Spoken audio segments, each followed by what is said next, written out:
Na maafisa wa usalama kutoka kaunti za Isiolo, Samburu na Marsabit wamewapa washukiwa wa wizi wa mifugo siku 5 ili kurejesha mifugo walioibwa katika wiki za hivi karibuni. Makataa hayo yalitolewa wakati wa mkutano uliowahusisha wazee na viongozi wa eneo hilo katika kaunti ya Samburu. Mkutano huo ulilenga kudhibiti visa vya wizi wa mifugo na kukomesha migogoro katika mipaka ya kaunti hizo 3.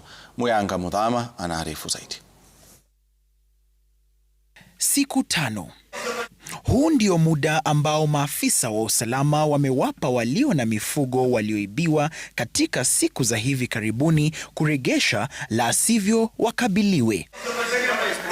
Kwa wiki kadhaa sasa, visa vya wizi wa mifugo vimeripotiwa katika maeneo ya mpaka wa Isiolo, Samburu na Marsabit, huku mifugo hao wakidaiwa kuhamishwa kutoka kaunti moja hadi nyingine, hali inayosababisha ugumu wa kurejesha mifugo hao.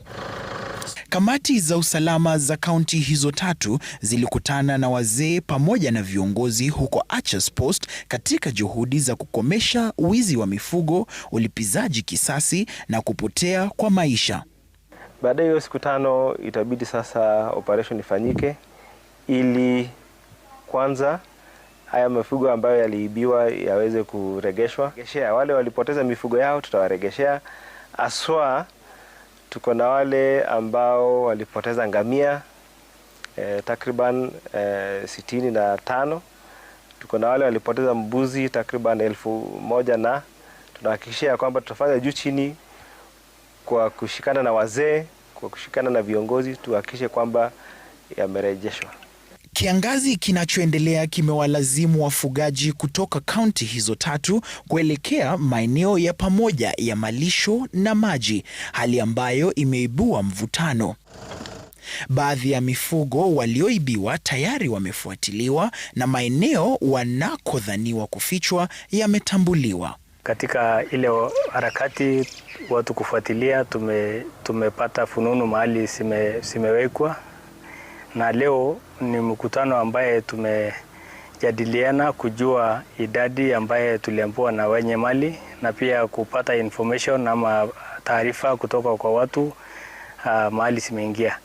Miongoni mwa mifugo walioripotiwa kuibiwa ni mamia ya mbuzi na makumi ya ngamia, hasara ambayo imewaacha waathiriwa wakitaka mifugo wao warejeshwe.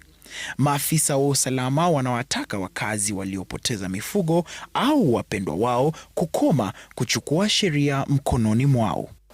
Naweza toa wito kwa wananchi ya kwamba wape serikali muda ama fursa ya kutatua shida hii, wasiweze kuchukua sheria mkononi, kwa sababu serikali sasa tupo na tumewahakikishia kwamba tutawaregeshea. Siku 5 sasa zinakuwa mtihani wa iwapo mazungumzo yatawezesha kurejeshwa kwa mifugo hao au iwapo makataa hayo yatatiliwa maanani na operesheni ya kiusalama kuzaa matunda.